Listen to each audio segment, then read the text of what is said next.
Hello everyone, my name is Code Gorilla, and today we are going to be playing through Gloomhaven.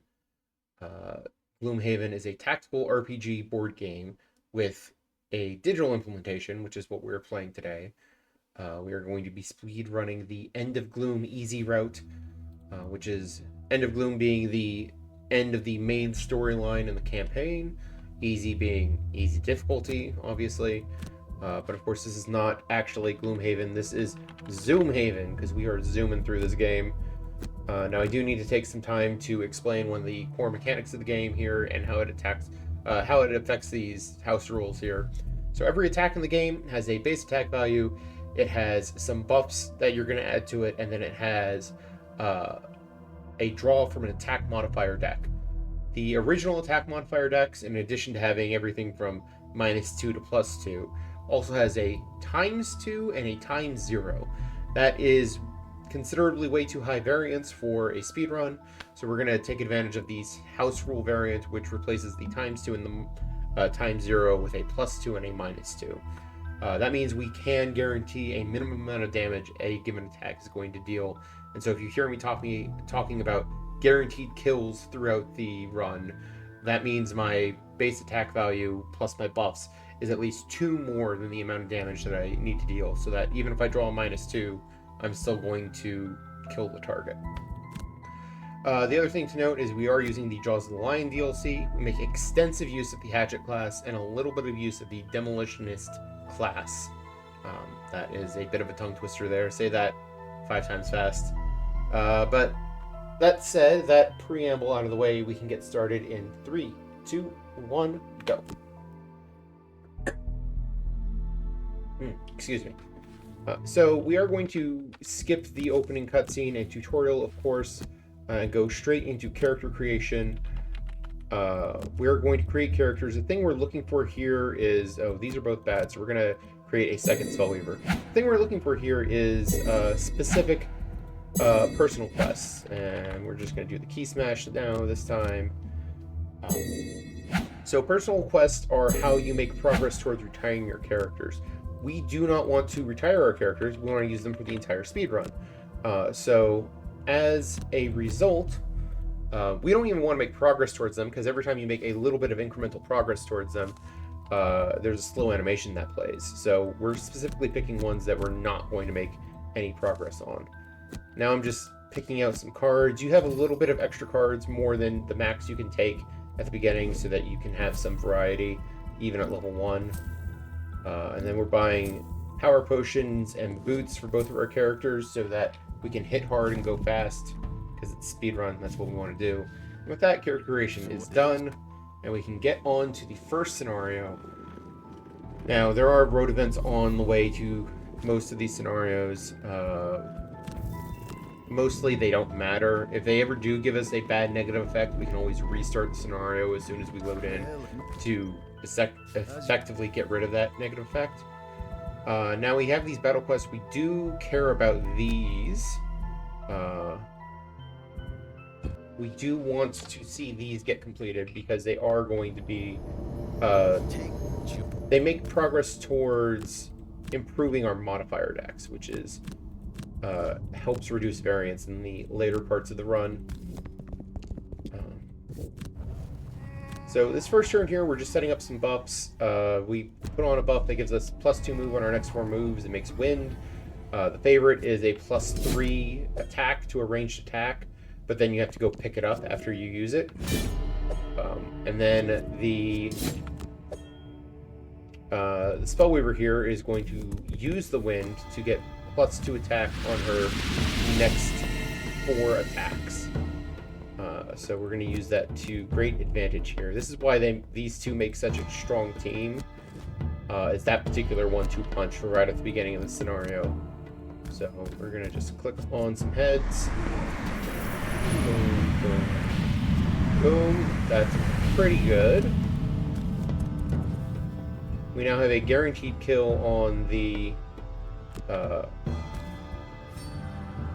guy in the middle, the elite one, which is what we want, and a reasonable chance of a kill on the other one, just like that. And we still have our movement, so we can step onto this gold and pick up the gold and the favorite. Now, we're going to leave the middle room to the hatchet and have the Spellweaver go all the way to the back room. Now, the +2 moves to your next 4 moves turns this 3 small movements into 3 actually pretty good movements. So that is a potent combination that you'll see come up throughout the run as a whole. Now, we're going to try to kill this archer in the back and one of these 2 guards. Perfect. That's what we want to see. That's exactly how we want that to go. We can afford to burn a card here. We're going to burn follow through. Meanwhile, like I said, the Spellweaver is ignoring this middle room and leading it to the hatchet. And it's putting herself in the middle of these 4 enemies to hopefully take all of them out all at once. Alright, one of them lived, which is a little unfortunate, but we have the tools to deal with that still. And they didn't deal any damage. We are going to short rest here to get this faster initiative card back. Because that's going to be important.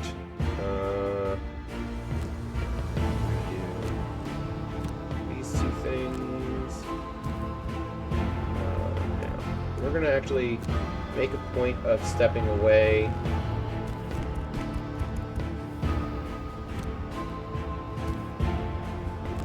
To break this advantage here, make sure we get this kill.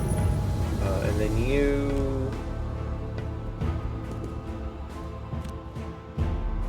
Nah, let's not risk it. Let's go for the guaranteed kill, which is moving here and just pushing this guy through these traps. The traps always do a fixed amount of damage because they aren't attacks. So, we know that they're going to deal 2 points of damage there, which is all we needed to do.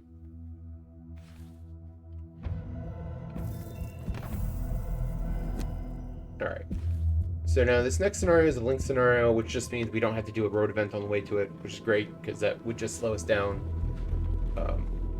It is also a boss scenario. Normally boss scenarios means you only have to kill the boss, but the gimmick of this particular boss is... the gimmick of this particular boss is it will jump to locked doors and open them. Which means... and reveal more monsters as a result that you have to deal with. Which means you do have to kill all of the enemies in this room, in this scenario. That's the word I was looking for. So we're going to just try to kill these 2 enemies in the first room pretty quickly. Alright, that one didn't die, but that's okay. We will get another chance. We have next turn with the Spellweaver to handle that. We're going to just move here. Let's get the rest of the movement. We're going to put this buff on. And turn. And then you can do that and go quickly. Meanwhile, the... so we are basically taking our time here to make sure that we have all of our buffs up at the end, before we leave this room, so that we can 1 turn kill the boss in the next room. Let's confirm targets. Put on the favorite. That'll end that round, and now this is the turn where we kill everything. Hopefully. You open the door. Right. We're going to use our boots to get all the way here to get a little bit of free damage on this archer. Then we can work our way behind them to get free damage on both the archer and the boss. And then we can go over here. Now the boss is opening a door this turn. But that is enough damage that now the Spellweaver's attack is a guaranteed kill. So I don't mind taking that damage there. We just run up to this spot, skip the rest of the movement, and fire orbs to finish both of these off. And there we go. Just like that, we're done. And this scenario takes a moment to realize that it's done, so bear with me here. There we go. You can call me.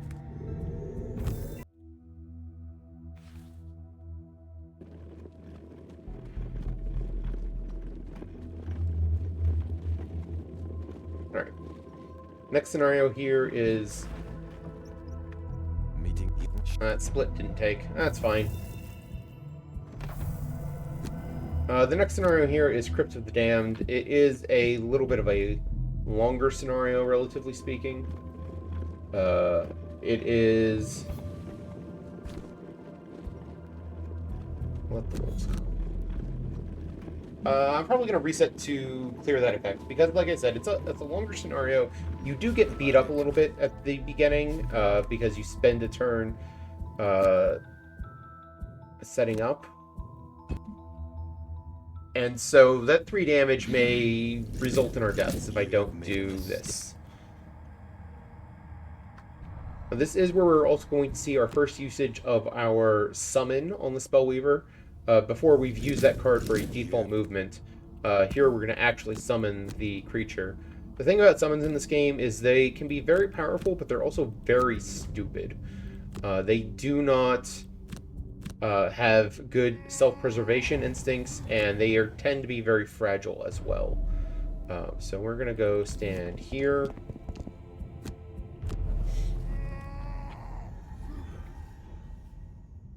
And turn.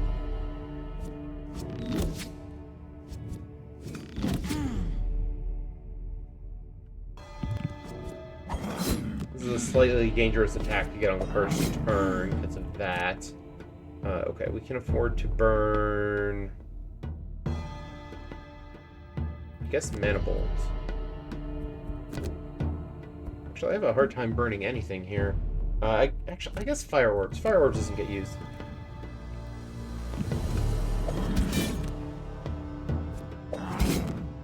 Yeah, see, this is why we got rid of that 3 damage. We're gonna set up the buff. Now, the trick to using summons in this game is initiative weaving. You notice how I went last in that round? That was very much intentional to make sure that I can go first in this round and make sure the summon gets a chance to go before it gets murdered by something. So we're going to just attack these 3 targets. That's fine. The summon now has a guaranteed kill on that enemy.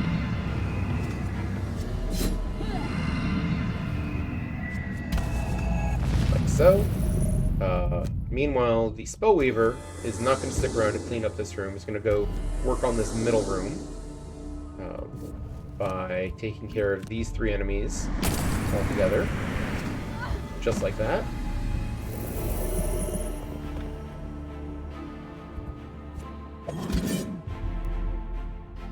We gotta look out for this attack.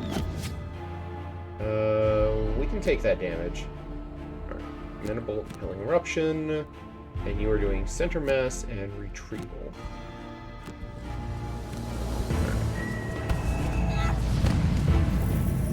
That's actually mildly unfortunate. We would have preferred to attack the skeleton there, because they're going to heal here. That is also unfortunate. And that is a collection of things that's unfortunate enough that I think I'm just going to restart this scenario now and not try to push through. This is a high variance game, and so sometimes things like that happen. You know, no matter how hard you try, you're not getting guaranteed kills all over the place. You're just doing the best you can. Alright, yeah. The skeletons aren't moving. We're going to move all the way to this back corner to not take extra damage that we don't need to.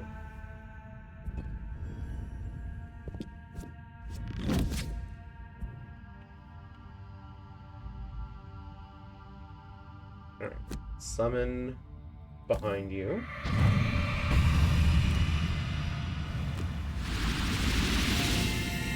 Summoning behind you is also another trick to making summons work sometimes, is just, hey, make sure that they have a meat shield.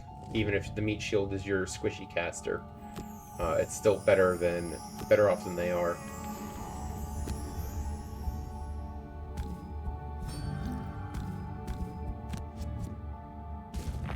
Great, perfect. We can work through the damage on the rest of these. That's actually pretty good. That's very good, okay. So now we can just dismiss the summon. Because the summon has done its job. It's not going to really be useful beyond the first room. So as before, we're having the Spellweaver run into this room and deal with these 3 enemies. Just like that. And then going to take an attack from this cultist and clean them up next turn. Manifold Impelling Eruption. You do need to take the time to... Might as well use Center Mass and Retrieval. You're going to get all the gold and the favorite back. Alright. The enemy is summoning this turn, so we really want to make sure that we kill them. But I am going to move first to break this advantage. And then... Perfect.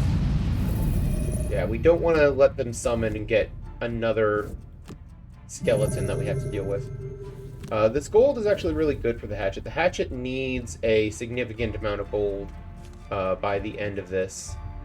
Actually, I don't need to do that. We can just do these 2. No. I do need to use the short rest. And we're going to do these 2 cards. And then you are also doing a short rest, and we need that card, so we're going to redraw. A little unfortunate to lose that particular retrieval card, because we could have used it later on to make some significant money, but it's fine. It's not that important. Alright. So the Spellweaver is taking a turn to just refresh all of the cards she's already burned. Ends up being a pretty important part of how you play a Spellweaver in this game.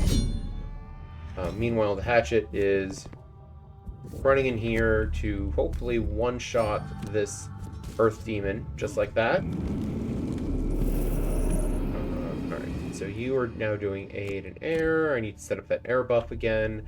You are going to do these 2 cards to make sure to make that air buff. Skip the shield. I don't need it. Move all the way to here. Get this piece of gold. And if I had retrieval, next turn I could get all those pieces of gold, but I don't, so I'm only going to get one of them. And so yeah, one of the things you can see in this game is enemies in rooms that aren't revealed don't act. So we're intentionally not opening this door until we are ready to deal with the enemies in this room, which we now finally are.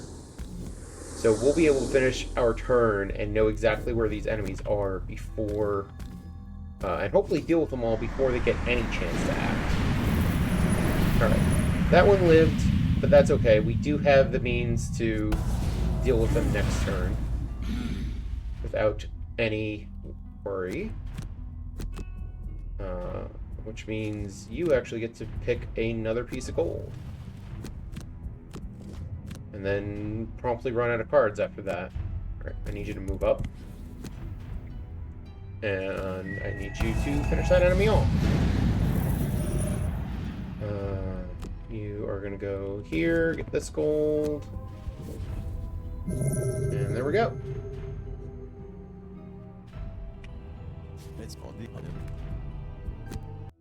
Alright, definitely lost some time there because we had to redo... we had to restart the scenario. That happens sometimes. We were doing Ruinous Crypt. So, Ruinous Crypt, most of the other scenarios have kind of been a straight line. You start at one end and you go through the entire thing. This one is actually, you start in the middle and you have to go in both directions. So we're going to do the thing they tell you to never do in RPGs and split the party. The other thing that's happening in this room is...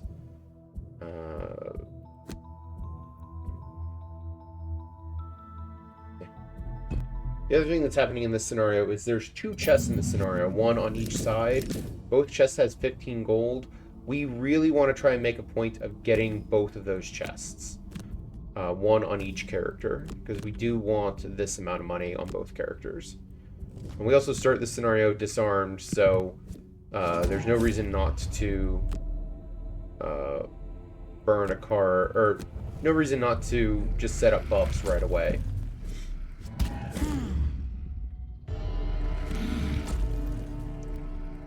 What are you guys doing? Move 1, attack 1, heal 1 self. That's fine. I think I want to move to this one. tricky part here is the hatchet's not going to move on the next turn, so I want to make sure they're in a good position to attack at the end of this turn, which I believe, yeah, this will be a good position to attack from. And we're once again going to take advantage of our summon to clean up this first room. These night demons can be kind of scary, which is part of why we use the summon here. All attacks against them have disadvantage no matter what, and additionally it's they have an attack where they can go invisible, which makes them impossible to hit, which I don't think I need to explain why that is a big problem.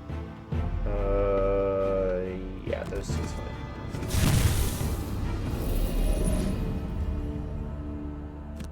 Alright. You're going to use your potion here, do this. Oh. Right. The reason you're not moving this turn is because you're setting up this buff. So you got a guaranteed kill on the one on the right, and alright, not a guaranteed kill, but it'll be a guaranteed kill for the summon next turn, which is good enough. Fire Orb, Reviving Ether, Center Mass. Oh right, you need short rest first because we want Disorienting Barrage, and we really hope this is not the turn where they go invisible, and it's not, so we're good. Alright, this is actually a guaranteed kill, and we don't need to attack anything else. Now that all the enemies in the first room are done, we're going to dismiss the summon. We're going to take some damage and just walk through this trap. Okay. We're using the free damage from Disorienting Barrage's movement to take care of these two flame demons right away. They can otherwise be very irritating because they have a shield 2, but that free guaranteed damage ignores shield values, so it's an easy way to clean those up. Now time for you to go into this room. I do need to use the boots here a little bit, and then we're hoping to just blow up all of these enemies at once. Alright, that one living is okay. 2 of them living is not great. But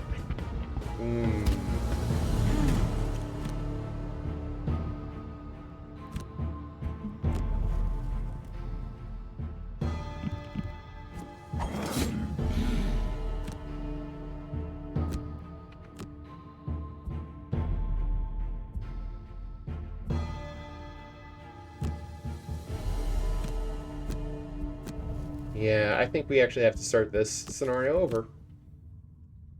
I'm trying to think if there's a way to get out of it, but there was not. Because the problem is that Spellweaver did not have any turns left. She was going to die on that turn. So, let's... Alright, they're summoning on the first turn, which is not great, but is manageable. The big attack we have planned on the next turn with the Spellweaver helps with that a lot. Wow, that! Those Night Demons can hit real hard at low levels.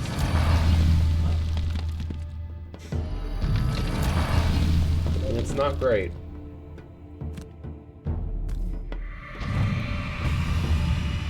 That said, that's an amount of damage that is absolutely worth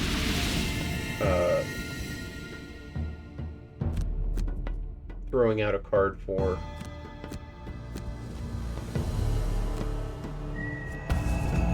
Okay, that's a good start. That's kind of what we want to see. And then you get to move up here. And then you're going to go 1, 2, 3 and kill those 3. Not ideal. Okay. They're trying to summon again, so we need to focus the cultists. Go ahead and use your potion here.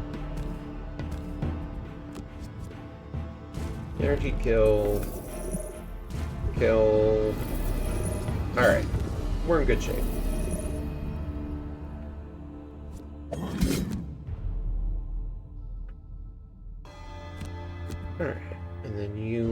center map. Oh, always forget.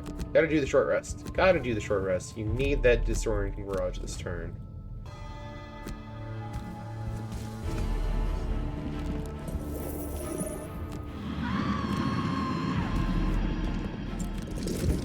Or to take that damage. Seal that. Step here to kill those two.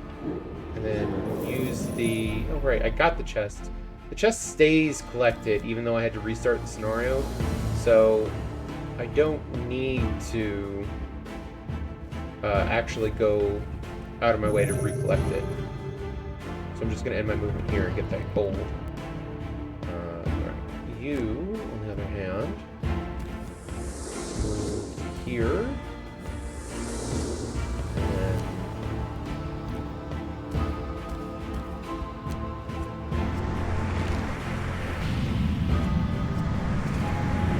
okay. We just leave just this one up. That's fine. We can get a guaranteed kill on this one next turn, I believe. Okay, we do a short rest. We ditch Reviving Ether. And we do Mana Bolt, Ride the Wind, and everything there will work out. Meanwhile, you're just doing Stopping Power, Power Pitch.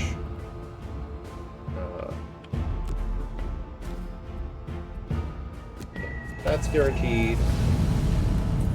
And this gets us to the chest, which is all we wanted.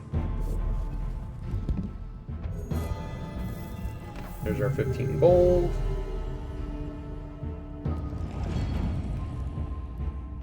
That shield is not going to make a difference. This is still a guaranteed kill.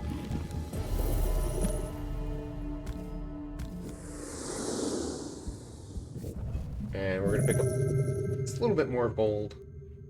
And that's the scenario. Could have gone better, but beggars can't be choosers, I suppose.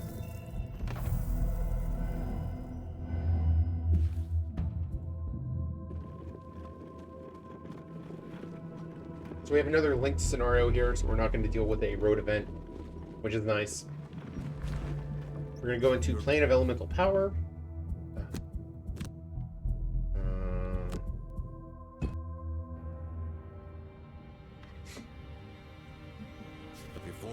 So, first turn, you're going to set up buffs, and we really want to kill these flame demons on the first turn, to the point where if this attack doesn't work, even though we're throwing everything we've got at it, we just restart the scenario. Like, if one of these two flame demons lives, instant restart. Just like that. And I have to actually abandon quests and hit retry rather than just restart the round. Because if you restart the round, it doesn't reshuffle the decks. You will draw the same cards in the same order. Click the right thing, please. No, not that. Not that. This.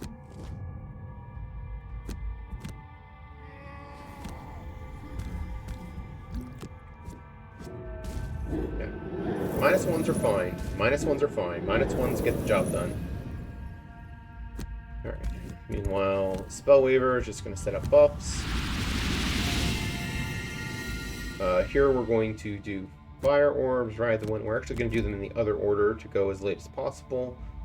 Meanwhile, the Hatchet is going to set up the usual buffs. We are going to intentionally open the door early here, even though the Hatchet's not doing attacking. Because we kind of want the enemies in this next room to move a little bit closer to the door to make the positioning for the Spellweaver a little bit more advantageous.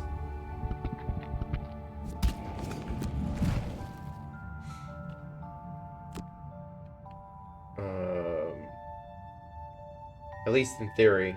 In practice, it didn't work out that way this time, but more often than not, that's an advantage rather than a disadvantage. There's a guaranteed kill on the Flame Demon, and then solid damage to the other two.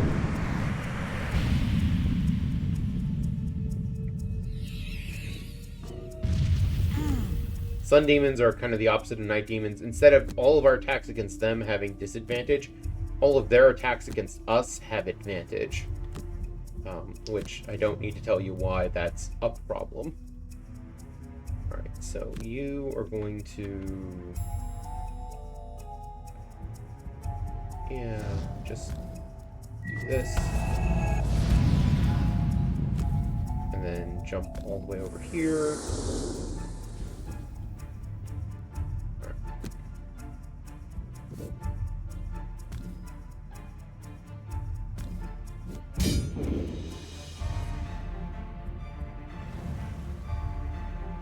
That trap's a problem. Alright. I think I can go here and be fine-ish.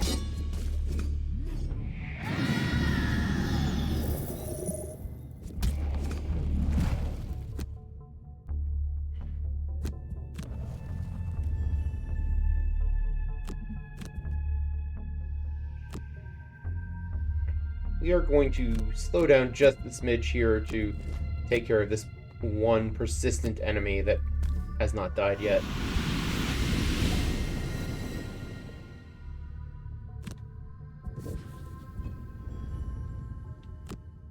But this will be a guaranteed kill.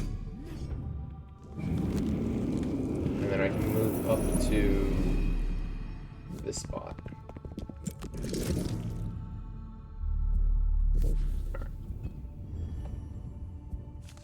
You need to rebuy your cards this turn. And you are doing a short rest to do, I suppose, center mass and power pitch.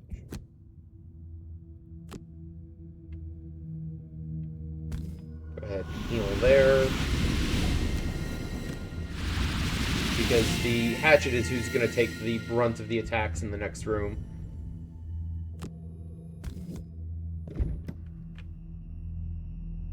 Alright, let's get a little bit of extra damage here. And then set that up and... Hey, we got a kill. That's what we want to see. Flame demons aren't moving up, which is a little unfortunate, but...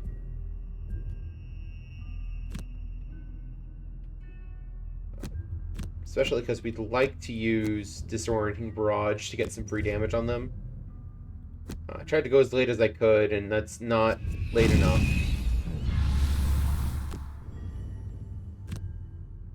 Alright, if I...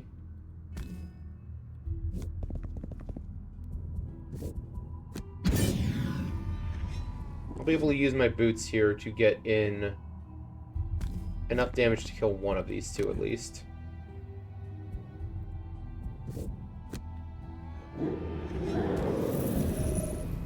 And then do an attack on Sun Demon, which did not actually work. Alright, you need to not burn any cards because you're down to your last turn after this. You're just going to jump into here, and...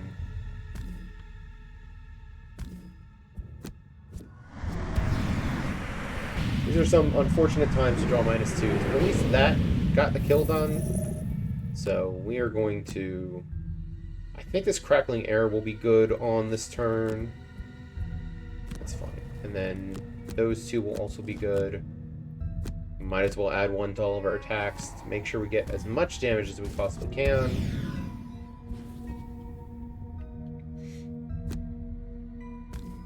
I'm going to go here. Set up these Retaliate 2. That'll get the job done even if this doesn't. So... And that did get the job done. Alright, we're good. Yeah, that last room got a little weird. But, again, that happens. We made it through, and that's what counts. Alright. Now, we are going to use those 2 chests we got in the previous scenario to do a little bit of shopping now. We do have to first manually go back to Gloomhaven because there was another Link scenario a little bit further down, but we don't need to do that one. That's not actually on the critical path. So we're going to buy these Cloak of Invisibilities for each character, which is why we needed that extra money earlier. And then we're going to head over to Frozen Hollow. Now, Frozen Hollow has a bit of a safety worked in for marathon safety purposes. There's a chest in the last room of this scenario that has 20 gold in it. We are going to intentionally arrange things to make sure that gets put on the hatchet, because the hatchet wants that 20 gold. Let's see. Maybe that one. Probably not. We'll see.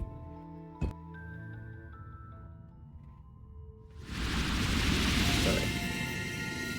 We can't really afford these 2 cards that we're losing here, so I'm just gonna pick 2 at random and then hit Abandon Quest to get rid of that bad effect. And basically, it just turns the bad effect into a time loss. Which, granted, not great for a speedrun, but what are you going to do? Mana Bolt Impaling Eruption is what we're going to do. And then you are doing Extra Lift and Disorienting Barrage and get into it. So, these 4 hounds in the first room that are blocking the main path are a real pain in the butt, and we want to do our best to deal with all of them right away. So, we'll see if that works out. We're not going to use the potion, though, because there is a plan here, even if, like, this hound doesn't die, like it didn't there. I still have a plan, so we're just taking an extra attack here that we wish we weren't, but it was 1 damage, it's fine. You know, this is going to curse us, which is unfortunate. Alright. This turn, you're setting up a buff, and we're actually never going to set up the favorite in this scenario, as it turns out. Okay, yeah. I need to do my attack first. I was just doing the math on that. We are using the potion here to make sure we get a kill on the living spirit, and then we're adding wound to this hound and then running away. Wound means that enemy takes 1 damage at the start of each of its turns. Since it's at 1 health, that means it'll die at the start of its next turn. So we can just ignore it.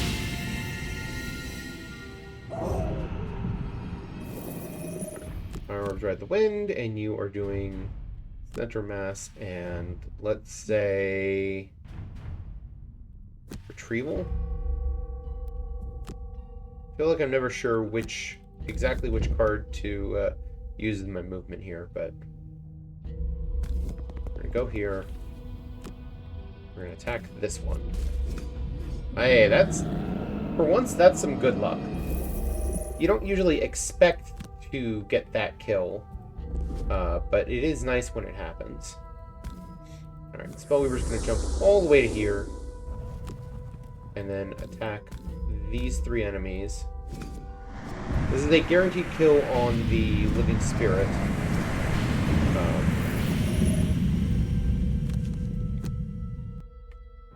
Okay, we're gonna... I'm just restarting the round, and we're gonna just click on enemies in a different order to get more things dead. Because like I mentioned previously, enemies... if I click here, this might actually work out better.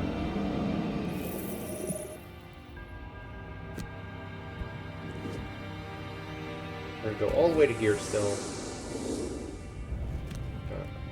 You, and then you, and then... Yeah. Yeah, look at that. That worked out way better. Way, way better. Alright, so you are now going to short rest, because it is time for you to get your cards back. And you are going to just... I guess you just need to move up. Yeah. So, go ahead and heal here. And then recover all your cards. And we are going to see here the power of the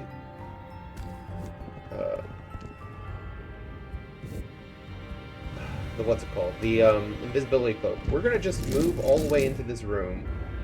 And actually, I think we're going to sit in the doorway here. And we're going to go invisible in the doorway. And when we're invisible, we are considered an obstacle to all enemies, which means none of these enemies are going to see a path. Well, okay. These two fly. The spirits fly, so they'll see a path and they'll try to move up. But the two grounded enemies are not going to move at all because they don't even see a path to the only target they can find.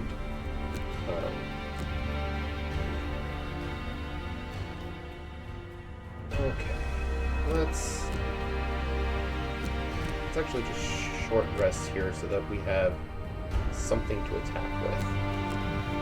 I would have liked to use actually Disorienting Barrage, I think, but that's okay.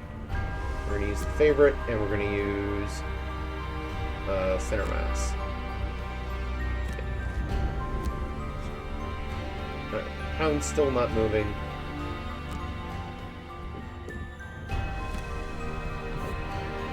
So, like I said, I want to get all the way to this chest.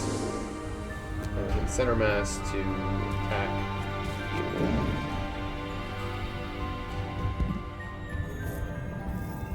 And there's the thing we wanted from the chest.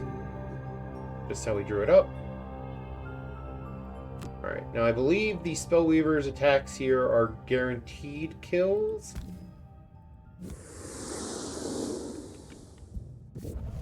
So we're gonna get this one, and that one. Yeah. And you might as well go invisible now. And so now, Breathing Bolt. Mana Bolt, Freezing Nova. And you can do Stopping Power, Follow Through. Actually, do Fancy Hat Follow Through. The extra damage.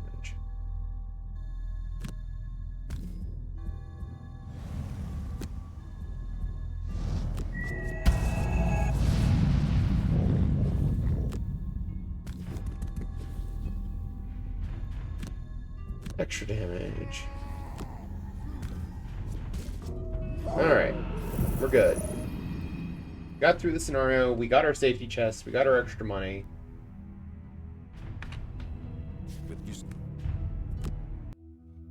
Alright. With that out of the way, it is now time to make some new characters. So the next scenario is a big room with 4 targets, 4 shrines we need to kill in each of the 4 corners. And as it turns out, if you try to do that with 2 players, it's kind of a slog. So the trick is to just do it with 4 players. That actually ends up being faster, where normally it would be faster to not do that. We are also going to level up this character real quick. We don't actually care too much about the card, but it does get us 2 extra hit points and a perk, which is something, all things we want. We are eventually going to level up that character to level 3 and then stop, because the difficulty of the enemies in a given scenario is based off of the average party level, and it turns out that a average party level of 2 is the sort of the break-even point for scenarios. If we go any higher, then things actually start to get harder. So now we're going to do Knockout, Support, Implode, and 1-2 Punch to get all 3 of these. You are going to get rid of Special Mixture to add Swift Bow. We're going to go to the merchant. You are buying a pair of winged shoes and a minor healing potion. And you are buying a minor power potion. With that, we can go to Temple of the Elements.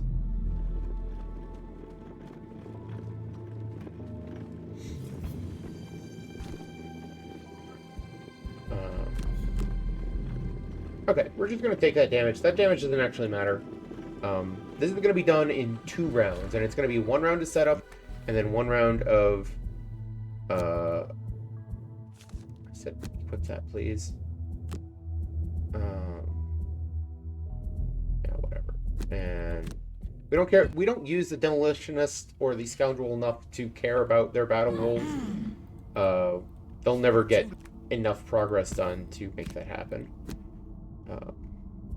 So you're doing Aid Air. You're doing lift and barrage. No, lift and throw.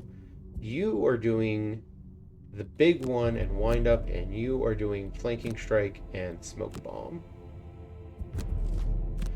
So the targets that we need to kill each have 4 hit points, so we need to set up enough movement to get to one of them and an attack 6. So for the scoundrel here, that means going invisible. For the hatchet, that just means putting on this movement buff, which means we could use the top half to attack and do some damage to these cultists.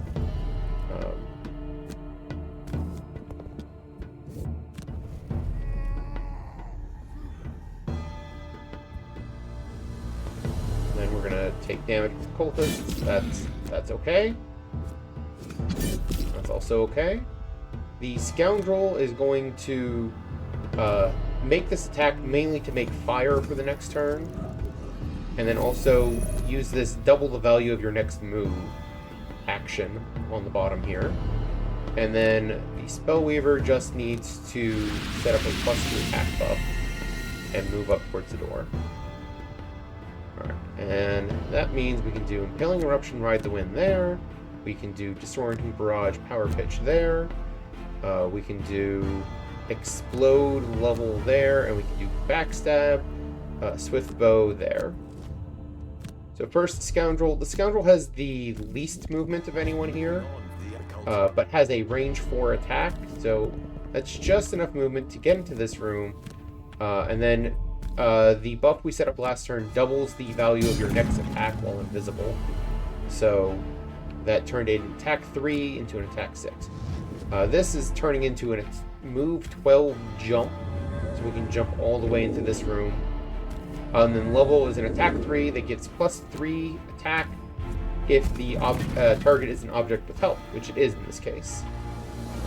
Now at this point, we don't care if the Demolitionist or the Scoundrel die, they've done their job. Do care if this character dies, so I'm going to burn a card here to make sure that doesn't happen.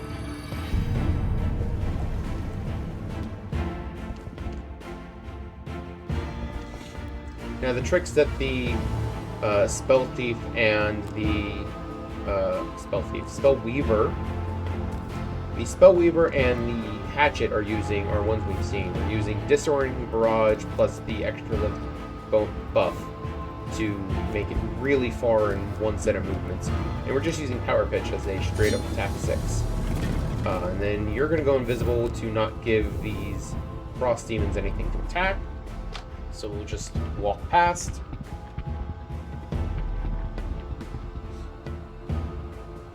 And then we've got Ride the Wind for a move 8. It's actually going to be move 10 jump.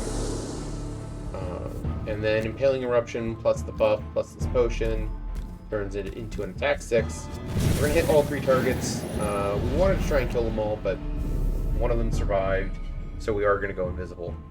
We wouldn't have bothered if we had successfully killed them all, because there wouldn't have been anything left to be invisible from. But that is Temple the Elements in 2 rounds.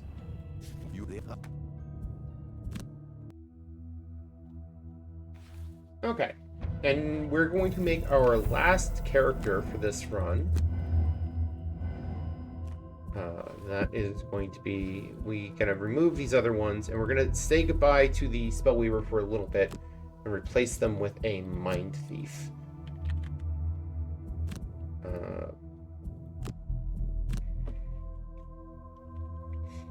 So we're going to use the Mind Thief a couple times, and it's really for one card, and that one card is Possession here. Bottom half of Possession is a move 4 for another character within range 3. So we have a couple scenarios in a row where it's just essentially a boss scenario where you have to get to the other end of a long hallway and then hit something really hard. We don't need everyone to go through the scenario, we just need to get the hatchet to the other end of the scenario as quickly as possible.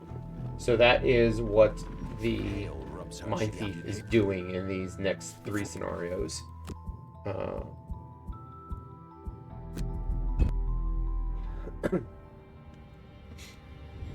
So this one is going to be 3 rounds. It's going to be a setup, it's going to be a move, and then it's going to be a empathetic session, and then it's going to be a kill turn. Favorite extra lift. So this turn, the only reason we got a power potion for them, for the Mind Thief, is for this attack to make sure it kills, so that this movement can move the hatchet into that space. Are you immobilizing? No, you are not. You're gonna wound and poison me, which is not great, but that's livable. Whereas the immobilize is not. And so we're just gonna set up those buffs and not actually open the door yet, because there's a bunch of enemies in the next room, and opening the doors early would just be a death sentence.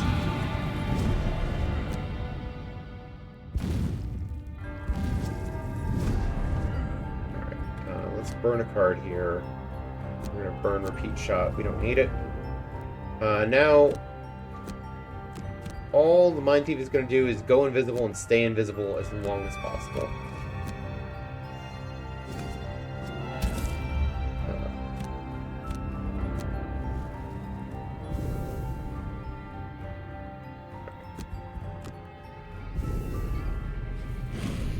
Like, the Mind Thief has no reason to even move from this corner. Now, the hatchet now is also going to go invisible. And we're going to use a lot of movement here. We're going to just burn a card. Skip the shield. And then use this jump to get to here, where we get some free damage. And then we skip movement, and then we get some free damage. And then we move into the doorway.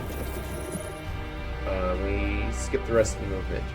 And now we're invisible here, and nothing's going to be able to attack us.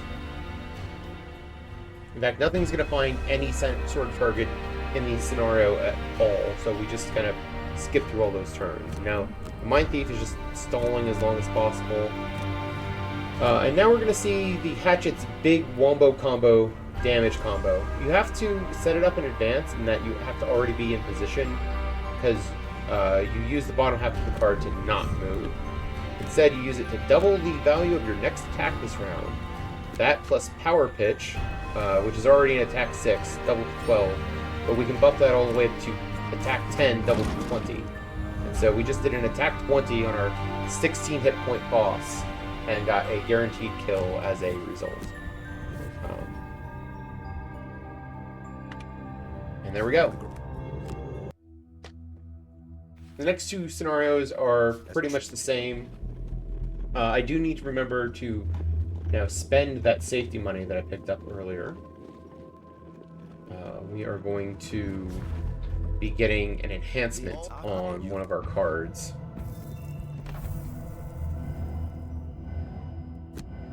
We're also going to try to level up here if it'll let us, and it will. We did, in fact, get enough XP. We do actually use this level 3 card, Sharpened Blades. It is a... we won't use it for a little while, but it is a +1 and wound to your next 5 attacks, I think. I forget if it's 5 or 4. Anyways, we're adding +1 movement to this card. And then we're going to Treacherous Divide. So this is another scenario where it's essentially a boss scenario where there's one target we have to kill. But the difference is this target only has 6 hit points to begin with, so we don't need to do nearly as much work to set up the kill. So we'll get it done in 2 turns instead of 3. Yeah, I never use a potion. I won't use a potion.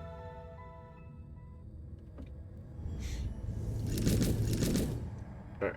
We need you to start here and do Empathetic Assault and Possession, as before, and you're doing Favorite Extra Lift. There's a specific card that the Grizzly Bears can do that necessitate a very specific setup at the beginning there. They didn't draw it, so instead we're going to just do this the easy way and not bother with this attack.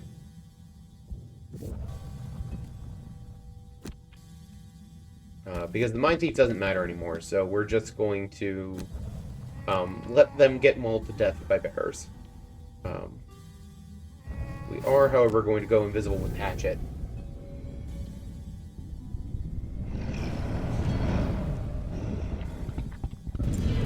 Going invisible in this spot in particular is going to cause the Frost Demon to walk into that trap, which is nice because that trap will immobilize it. Yeah, we're just going to let the Mind Thief die because it'll actually speed things up overall. Because it's fewer cards we have to pick out. Alright, Disorienting Barrage, Power Pitch. I should do those in the other order to go a little bit later. Not that it mattered that much. A bunch of the enemies are still going after us, which is not ideal, but also not that big of a deal. They're going to be too far away to actually do anything meaningful, except for the one in this room, but we can take one attack just fine. Here, and then this plus favorite is death. Yeah, and that altar was the only thing we cared about. We don't actually care about any of these enemies.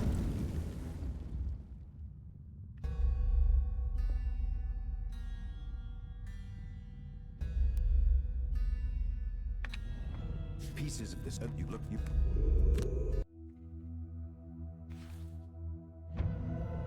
All right. And with that, we have one more scenario that we're doing with the Mind Thief Hatchet pair. And then we're going to say goodbye to the Mind Thief for the rest of the speedrun. They will have done their job. So, yeah, that'll happen. Yeah. Stay hydrated. That's it right there on the loading screen.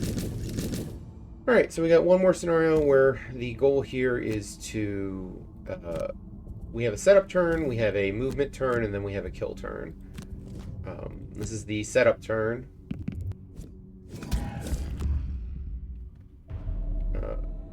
Now, part of this setup is we are going to be pushing this Night Demon through this trap here.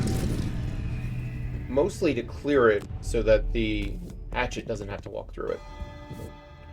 Because it is a stun trap, and if you try to walk through a stun trap, you're just going to miss an entire turn, which is obviously not ideal. Them summoning is a little unfortunate, but not much to be done about it. And then you're going to do Fancy Hat Stopping Power. This is where the +1 movement on Stopping Power becomes relevant. And it's worth noting that that +4 movement, the +2 movement buff that we use on the Hatchet, that counts for movement granted by other characters. So this is actually move 6, and we're using our jumpy boots that we bought to make it a move 6 jump.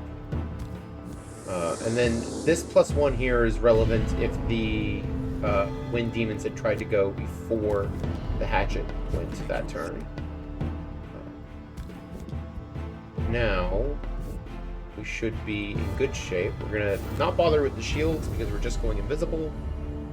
And now we just wait for everyone to go here.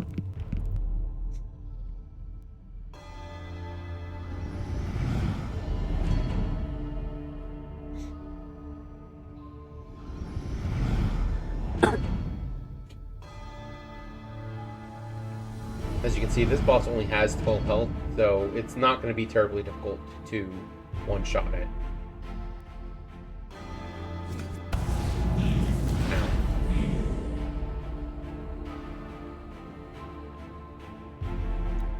Alright, so you're just going to go invisible as fast as you can, and you're going to set up your wombo combo. And the Wind Demons get a chance to move. Attack. Not great, but again, nothing to be done about it.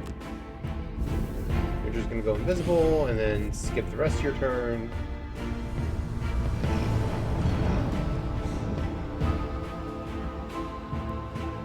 Alright. Double.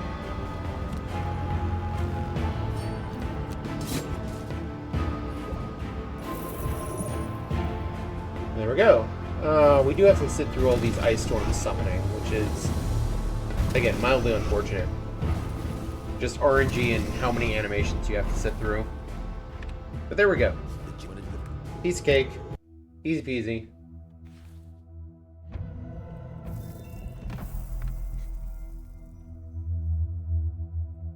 Oh, I suppose I did experience my teammate getting exhausted. I forgot that character had that battle goal. Okay, we're going back to our dream team here. We're also going to remember to go put on these boots of striding. And then we're heading over to Drake Nest. This is where we're first going to see that level 3 card that I mentioned, Sharpened Blades, come into play. It just turns out that... So the goal of this scenario is not kill all the enemies, it's kill redbirds. Don't shoot the redbirds. The redbirds are actually drakes, and they will mess you up.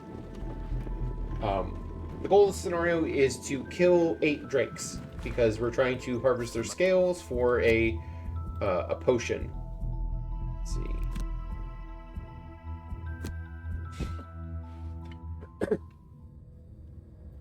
Or, not a potion, a magic spell that will let us breathe underwater, which we need to progress the story.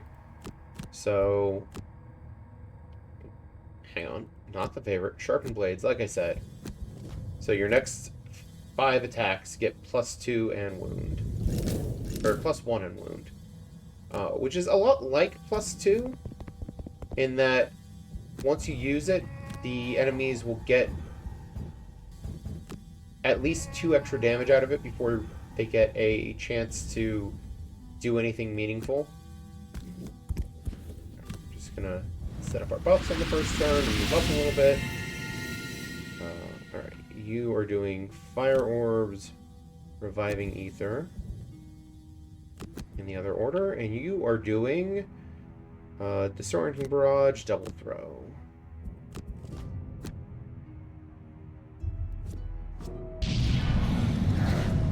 The wound's a little unfortunate, but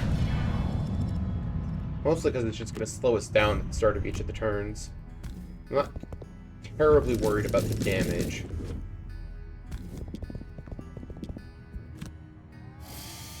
Alright, getting a little bit of free damage there. Getting a little bit of free damage there. We go back to the doorway. We double throw you and you.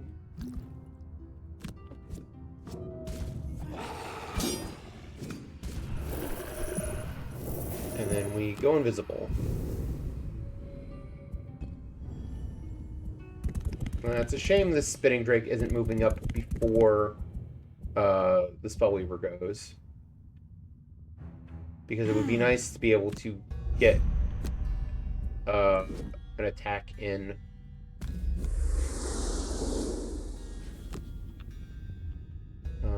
Might as well hit the Flame Demon here.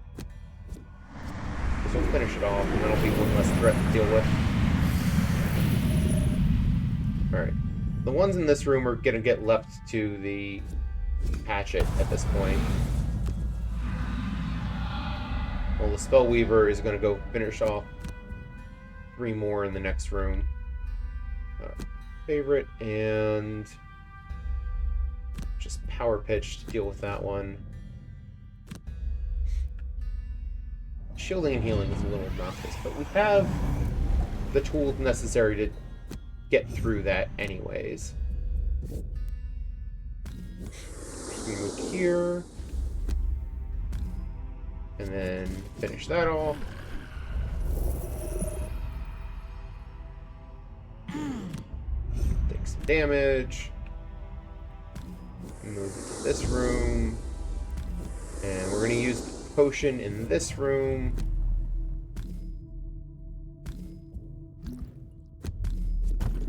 Hopefully kill all of these.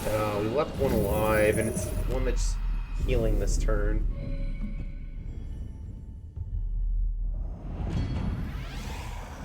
This is less than ideal, but we got some cards to hopefully deal with it.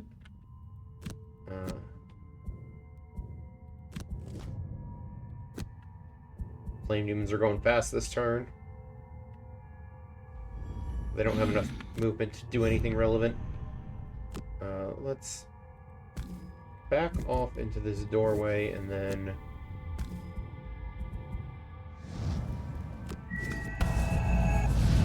There we go.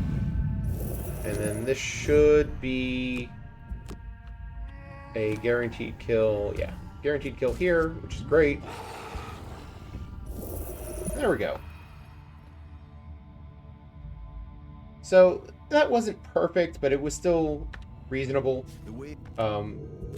Basically every scenario, except for like one in this campaign, in this speedrun, can go wrong. So, you know, everyone you actually make it through is a blessing. I make it sound worse than it is. We do have contingency plans and backup plans for a lot of these. It's just, there's a lot of routing on the fly that you have to do in the later parts of the run. Alright, we're bringing back the Demolitionist because the next scenario, we actually don't care about killing anything. We just need to get from one end of the scenario to the other. And so we need someone with some movement that's a little bit more explosive. And I mean that quite literally, in that the card that we're using is Explode. The other key thing is there's a lot of just garbage in this scenario in terms of stuff gunking up the hallway.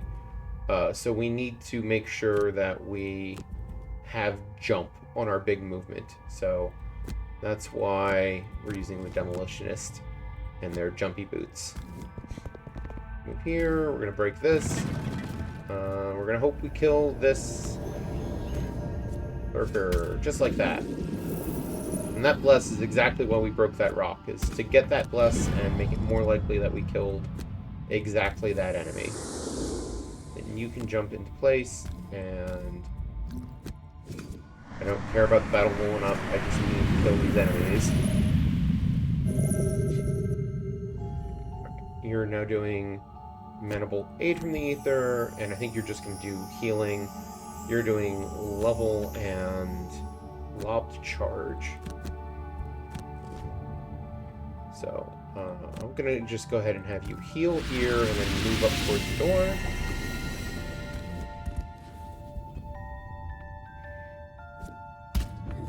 Take that damage, and go ahead and immediately heal it. Try to kill this. Perfect. And then move up to the door. Skip the attack. Okay, so now you need to short rest. That's fine. So that you can do Reviving Ether, Ride the Wind. And you are doing Explosive Blitz and Wind Up. And it is time to set up for your big movement. So this turn, you're setting up double the move value of your next movement. Meanwhile, the Spellweaver needs 2 turns to get through here, so it's going to move now and recover cards right next to the doorway. Also, importantly, go invisible.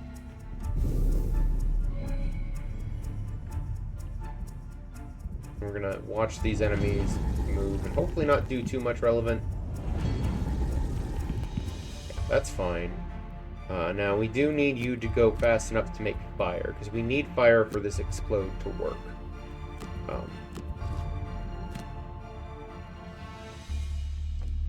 So, I'm just going to move up here and attack these two. Don't care too much if they die. Oh, we care a little bit. The immobilize that they're about to do is really irritating, actually. It's gonna stall out this scenario by another turn. Alright.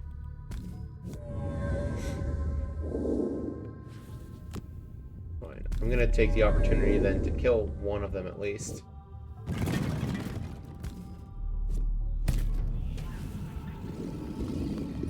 It's a shame we didn't kill either of the Deep Terrors with the Spellweaver. Because if we had killed one of them, I think we would have been able to kill both of them and been fine. But instead, we are a little bit stuck. Let's do this. And then you short rest.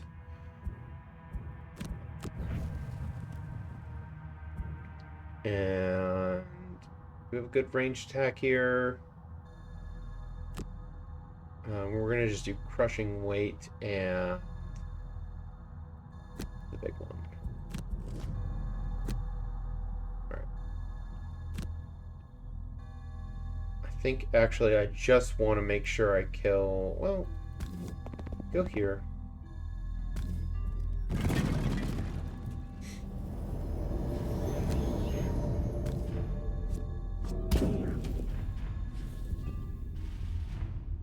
Alright.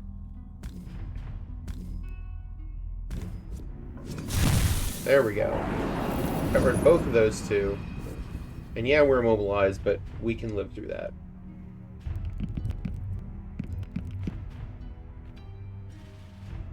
And then we'll survive.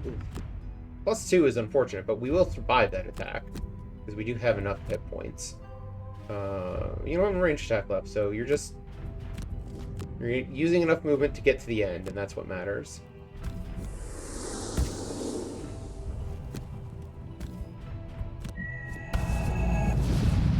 Okay, that's fine. Yeah, all we have to do is get to these last little set of spots at the end here. And that's good enough. And nothing's going to be able to attack us this turn, so we are golden. Yeah. That extra immobilize was a little unfortunate, but we got through it just fine anyways. Alright, this next scenario is a fairly easy boss one. We are saying goodbye to the Demolitionist. They are done for this campaign. It's down to mostly the Hatchet and the Spellweaver. We're going to see the Scoundrel again right at the very end.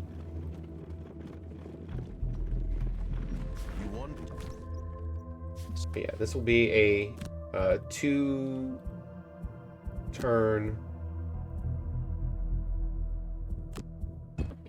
scenario here. Because it's a relatively short set of rooms. Alright, you're doing Freezing Nova Crackling Air, and you're doing Favored Extra Lift. Mostly, we're setting up buffs on this turn, and then the other important thing we're doing is both characters are going to go invisible, so that there is no targets for these lurkers to attack.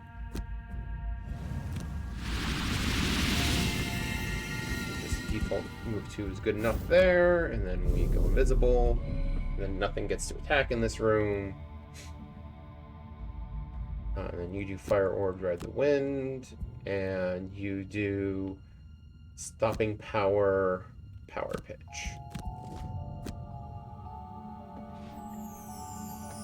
And this is great. The lurkers are going before any of us lose invisibility, so we can just run into the doorway here. And then throw everything we've got at the boss for an attack 10.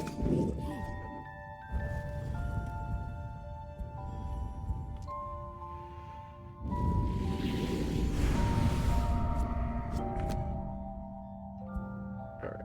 And we are going to make a point to kill the two enemies flanking the boss here as well, because otherwise they would attack and summon. That's a slow set of animations to play out, so we just get... Since these are guaranteed kills, we might as well.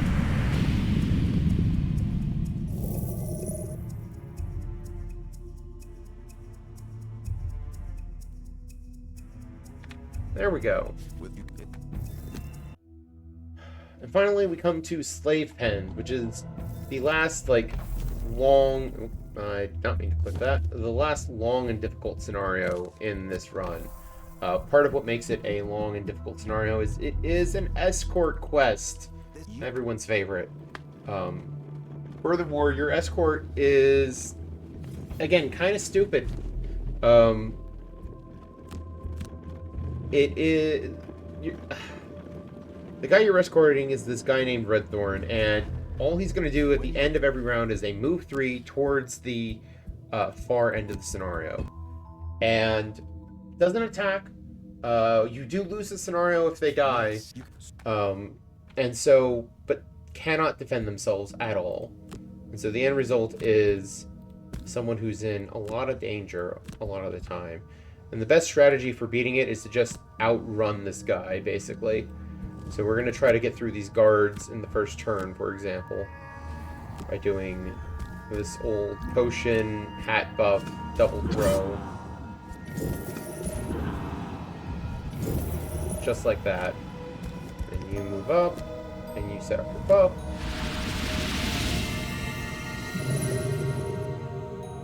And then Redthorn's going to move up. Redthorn can even open doors, which is part of what makes him so stupid. Is he'll just, if we don't get ahead of him, he'll just move into the next room and go sit in front of all the enemies that are in that room. Let's see, 1, 2, 3, 4. I meant to do these in the other order. It's not going to matter. Okay.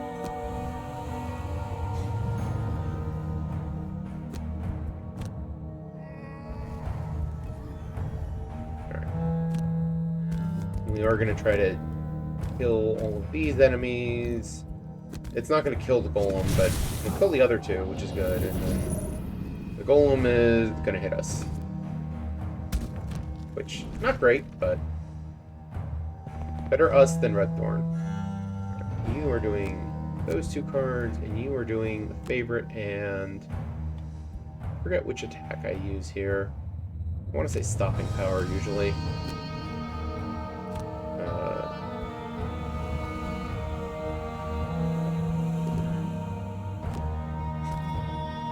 We're not going to jump here. We're just going to do this. And this will be good enough to get this golem dead so we can move on. We're going to go into the doorway here and go invisible.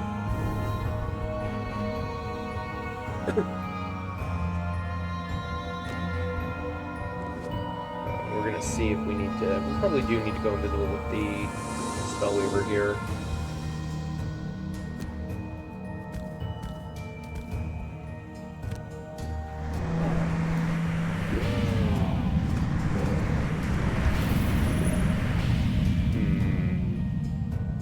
Actually, the margins in this scenario are narrow enough that I think it's worth restarting not the scenario, but the turn here, and clicking on those enemies in a different order. Because everything else was going fairly well, so if I click on the enemies in a different order, I get to kill both of the 2 Inox in this room without having to do any additional work to figure it out later. So, same basic plan. Jump to here. We're going to click you, and then you, and then you.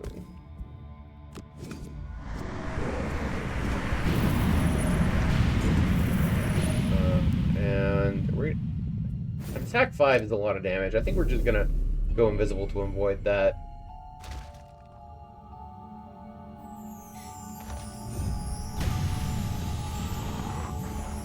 Right, you're going to attack there. Well, thankfully, Redthorn survives that. It could have been bad. We do have to make sure Redthorn doesn't take any additional damage, including walking through these traps, because, like I said before, he's kind of an idiot. I'm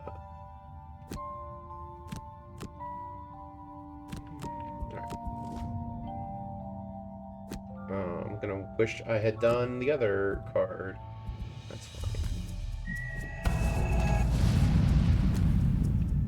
At least the retaliate doesn't actually attack us directly.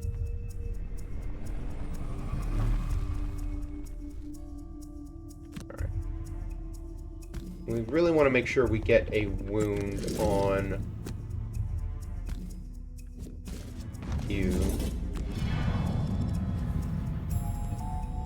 2 hit points is not a lot of hit points. I wish I had more. You know what? Ooh, okay.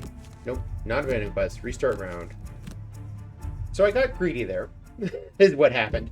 I wanted to keep my big healing card, but instead I lost the card that lets me actually recover all the rest of my cards, which we absolutely cannot afford to lose. So, this is going to have to be a different plan. I think I can do these 2 cards and then recover cards next turn.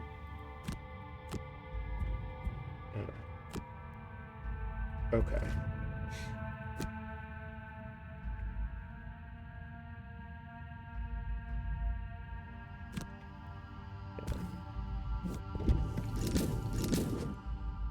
I go here.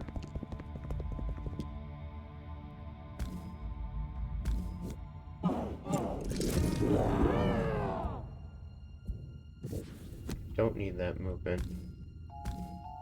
And then I can do these 2 attacks. Got a wound there. That'll be pretty good for that one. Yeah, this guard will die before it gets the chance to do anything relevant. And then we can work on the archer next turn.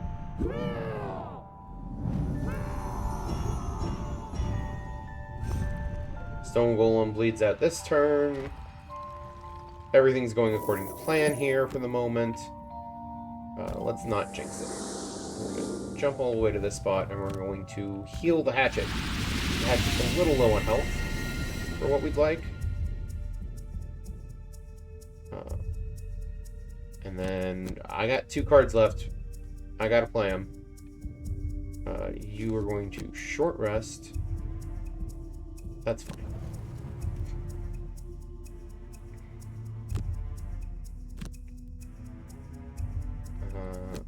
Actually, stopping power looks great here.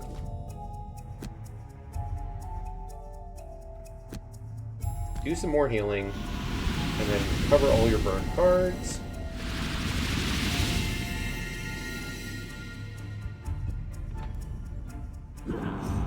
The elite guard bleeds out here. You are skipping that, going to here, skipping the rest of the movement, and then we're going to add this push so that even if this doesn't kill somehow, I would push him into the trap to finish him off.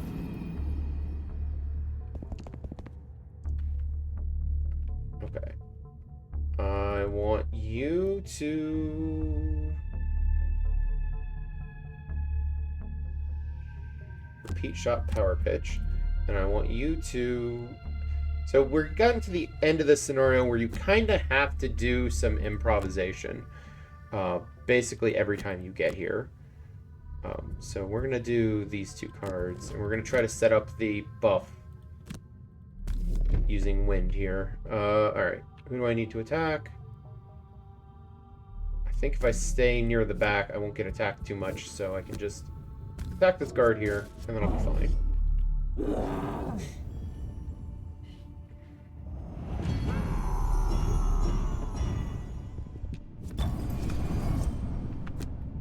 More damage than I'd like, but...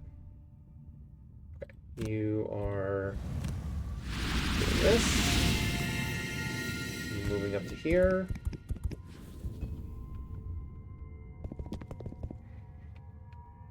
Alright. You use those 2 cards. You've got these 2 cards.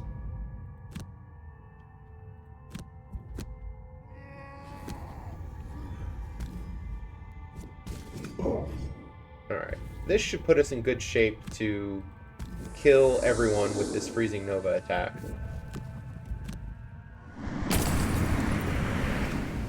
And even if we didn't kill the guy in the middle there, we could get them on the next turn, and it would be fine. There we go.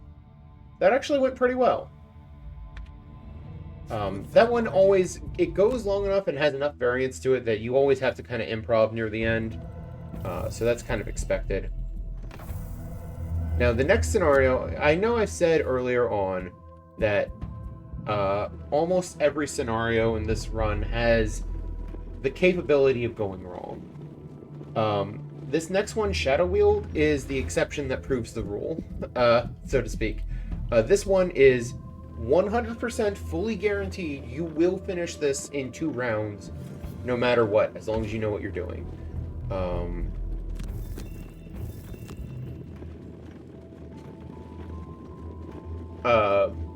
You do have to know what you're doing. So, it's a boss scenario.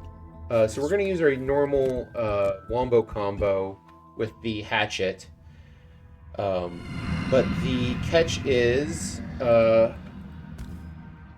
You're just going invisible as fast as possible, and you're setting up the favor as fast as possible, starting there. The boss doesn't start on the map, and every time on its turn, if it's not on the map, it'll spawn into the map, and then it'll attack something, and if it successfully attacks something, it'll disappear from the map again. So, we know where it's going to spawn, we're going to set ourselves up in range of that spot, and then go invisible. And so we're just going to be invisible for this entire round. Nothing's going to be able to attack, including the boss, which the boss is going to spawn in and be a sitting duck. And then this turn we just go as late as possible with our wombo combo. And so the earth demons are going to get a chance to move, but nothing else is going to do anything. The earth demons only get a chance to move because the hatchet can't actually go any later and still set up the wombo combo. But here's an attack 20 against 18 health. That's a guaranteed kill. Boom. Boss dead. Scenario over. We just gotta skip some abilities there. The Spellweaver is here because we're forced to bring 2 characters into the scenario. Really, that's it. They did not need to be here at all. The hatchet could have soloed that scenario very easily. And speaking of which, we are getting rid of the Spellweaver here and replacing them with the Scoundrel. So, yeah, here, and because all that's left now is the final boss.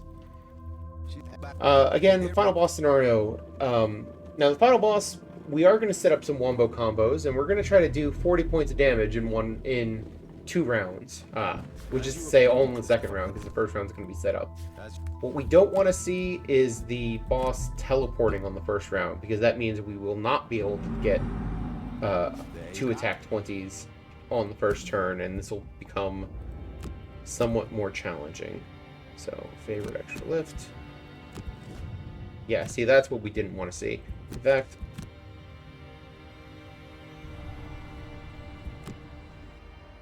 I don't know if this actually makes sense, honestly. This is me trying something on the fly, to be perfectly honest. Yeah, there. See, that's much better. Alright, so you can move up to this, and you're going to set up a smoke bomb to go invisible and double the strength of your next attack while invisible. But yeah, the difference between the boss teleports on the first turn and the boss doesn't teleport on the first turn is big enough that I think it's worth resetting the scenario to actually guarantee not a teleport, even though it's, you know, a 3 out of 8 chance that they teleport. Everyone's invisible, so the boss can't do anything, and we're just going to do as big attacks as possible.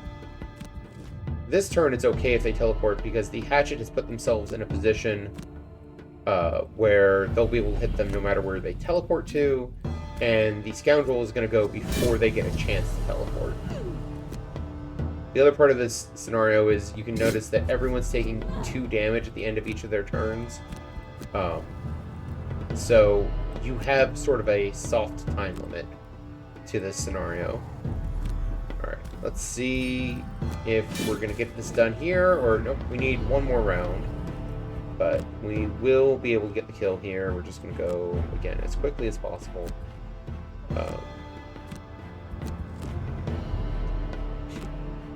And this is the guaranteed kill.